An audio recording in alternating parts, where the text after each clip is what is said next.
O nosso comentário de hoje é sobre o capítulo 17, itens 7 e 8 do Evangelho segundo o Espiritismo. Instruções dos Espíritos. São instruções muito bonitas e rápidas, mas profundas, sobre a virtude e sobre o dever. A gente começa pela virtude.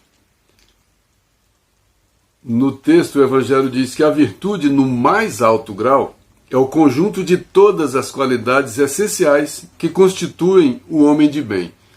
Então a gente já vê de cara que essa virtude, no mais alto grau, não é uma conquista ainda nossa, é uma meta, é um projeto, né? A gente está aqui para conquistar virtudes, né? Para perder imperfeições e conquistar virtudes. E ninguém consegue ampliar suas virtudes e perder suas imperfeições sem luta, sem força, sem coragem, né? Sem enfrentamento. E como as virtudes e as imperfeições estão dentro de mim, as virtudes como conquistas e as imperfeições como algumas deficiências, a luta é minha. Ninguém vai fazer isso por mim. Então cada um, a primeira coisa que a gente faz é se conscientizar dessa grande luta que cabe a cada um de nós. Ampliar cada vez mais as nossas virtudes e diminuir cada vez mais as nossas imperfeições. Que a gente vive esse dilema entre as nossas imperfeições e as nossas virtudes. Esse é o nosso combate. Essa guerra existe entre nós, entre o bem e o mal, sendo a virtude as nossas conquistas e as imperfeições essa bagagem inferior que a gente traz para cada encarnação. E a gente vai vivendo dia a dia com esse enfrentamento. Quando a gente deixa a nossa ação correr solta com a nossa vontade, né, a nossa vontade vai trazer à tona as imperfeições que ainda temos.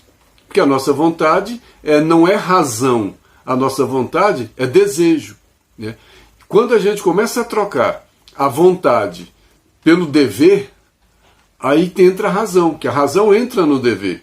Aí eu começo a agir de maneira diferente, porque eu não vou agir mais de acordo com aquilo que eu quero. Eu vou agir de acordo com a necessidade. Eu vou agir de acordo com a razão, com aquilo que eu penso, que eu raciocino. Por isso a fé raciocinada é uma fé necessária para adquirir virtudes. No texto, o Evangelho diz: ser bom, caridoso, laborioso, sóbrio, modesto são qualidades do homem virtuoso. Mas, infelizmente, essas qualidades são quase sempre acompanhadas de pequenas enfermidades morais, que são as nossas imperfeições, né? Aí ele aconselha: afastai, porém, de vossos corações tudo que seja orgulho, vaidade, amor próprio. Olha como ele fala, de onde a gente vai afastar? Do sentimento. É ali que é a origem, né, que é o tempero, que é o padrão vibratório das nossas ações. E as nossas imperfeições estão ali. Eu tenho um sentimento de orgulhoso. Eu tenho um sentimento de egoísmo, né? E esse sentimento que eu trago, que essa imperfeição que sou eu, essa imperfeição contamina o meu pensamento, contamina meus atos. Aí eu vou agir de maneira imperfeita, de maneira não virtuosa, porque eu não possuo virtude. Então essa virtude é uma conquista completamente necessária. E ele diz, em princípio, o homem que se enaltece, que ergue uma estátua à sua própria virtude, anula, por esse simples fato, o mérito efetivo da virtude. Por qual simples fato? Enaltecer. Então quem enaltece as próprias virtudes, o fato de enaltecer, por si só, diminui a virtude. Porque quem tem virtude não precisa de se enaltecer. Que o enaltecimento é uma atitude não virtuosa, é uma atitude do orgulhoso, daquele que precisa falar bem de si mesmo o tempo todo, né? O homem que pratica o bem experimenta uma sensação íntima no coração. Então esse bem, a sensação íntima, o que é? É a alegria de ter conseguido praticar o dever. Aquele que praticou o bem agiu em sintonia com o dever. E quando ele age em sintonia com o dever, traz esse sentimento no coração, o sentimento do dever cumprido. Por isso é sentimento. Mas desde que tal satisfação se exteriorize, para colher elogios, degenera em amor próprio. Então tá bom. quando eu pratico o bem, eu experimento essa sensação íntima do cumprimento do dever, que é do coração, que é íntima, que me traz alegria. Mas desde que essa alegria se exteriorize, como essa alegria se exteriorize? Desde que eu começo a fazer as coisas em função de mostrar essa alegria, de sentir essa alegria, para colher elogios, para que as pessoas me elogiem e eu fique alegre com os elogios, aí aquilo que era alegria se degenera em amor próprio. Aí o que era para ser a alegria do sentimento do dever cumprido passa a ser a alegria degenerada do amor próprio, que não tem virtude. Enquanto a alegria do dever tem virtude, a alegria do amor próprio não tem virtude. É a alegria do orgulhoso. Bonito isso, né? E ele conclui com relação à virtude: mais vale pouca virtude com modéstia do que muita virtude muita virtude com orgulho. Porque se a virtude com o orgulho, a virtude se degenera, o que adianta muita virtude com muito orgulho? A virtude vai se degenerar e deixa de ser virtude e passa a ser amor próprio. Muito legal. E no item 7 é o dever. O dever foi o espírito Lázaro, também das instruções dos espíritos. O dever é um instrumento de aquisição de virtude. Isso aí a gente, é um instrumento que a gente dispõe para adquirir virtude. Quem aprende pela razão a agir de acordo com o dever, começa a agir na conquista das virtudes. Quem não consegue cumprir o dever porque os seus impulsos, as suas imperfeições, os seus desejos são maiores do que o seu dever, esse não vai conquistar a virtude, porque esse já vai satisfazer os seus deveres. Esse já conquistou agora. Não está sofrendo, não pela necessidade de sofrer, mas é sofrer essa luta de vencer a si mesmo. O dever é o mais belo galardão da razão. Galardão é uma homenagem, é uma recompensa, é um prêmio. Então o dever é um prêmio da razão. Olha que coisa interessante. E a gente que achava que dever fosse saído de algum outro lugar? O dever sai da compreensão. O dever vem pela razão. Então o dever não é meu desejo, necessariamente.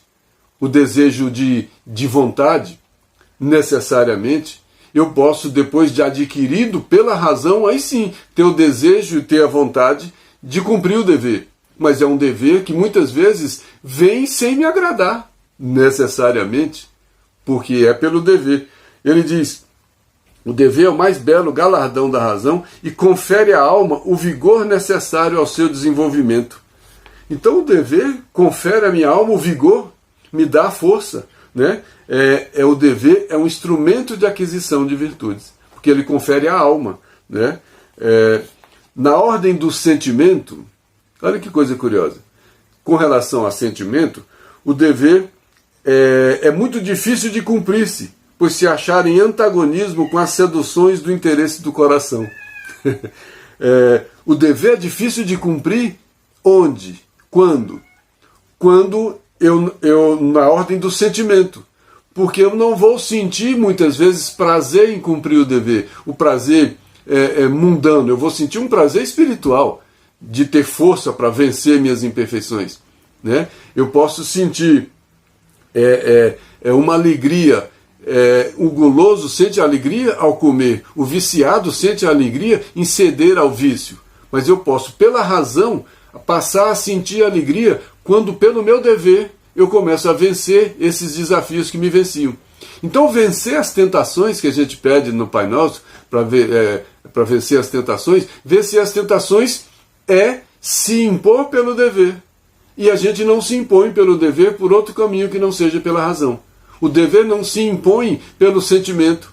É o que ele está dizendo aí.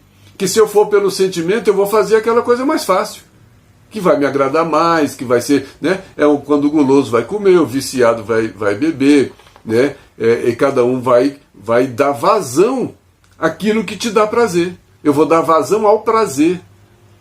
E o dever não é prazer. Na maioria das vezes, o dever não dá prazer. E ele diz isso aqui, por se achar, o dever é muito difícil de cumprir-se, pois se achar em antagonismo com as seduções do interesse do coração. Suas vitórias, as vitórias do dever, não têm testemunhas, e suas derrotas não estão sujeitas à repressão. Olha, o dever está sujeito ao livre-arbítrio. O dever, as vitórias do dever não têm testemunhas. Por quê? Porque o dever é íntimo. Então as pessoas não vão nem perceber que eu estou tendo aquela vitória do dever naquele momento. Porque é um dever, é um compromisso íntimo da razão. Né? E as derrotas não estão sujeitas à repressão. As pessoas não vão conhecer as minhas derrotas. Eu que sucumbi àquela tentação. Se eu não contar para ninguém, muitas vezes a pessoa não vai nem perceber, mas eu estou cedendo a essas tentações porque eu não consigo vencer as tentações através do dever. Aí ele diz que o dever íntimo do homem fica entregue ao seu livre-arbítrio. Então eu arbitro a necessidade que eu tenho de me impor pelo dever, e não pelos instintos, e não pela vontade fácil, e não por aquele caminho da porta larga. E para encerrar, o dever é a lei da vida.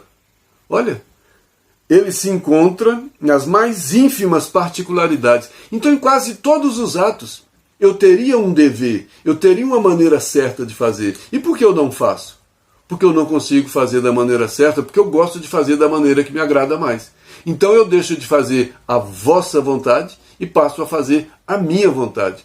E quando eu estou fazendo a minha vontade, eu estou cedendo aos meus caprichos, cedendo aquilo que me dá prazer. E muitas vezes eu não estou conseguindo superar esse prazer para fazer aquilo que eu devo. E sem a razão eu não consigo superar o prazer.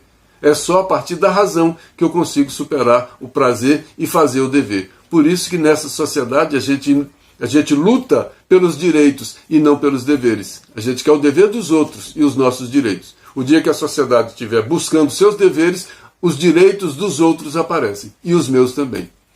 Um abraço.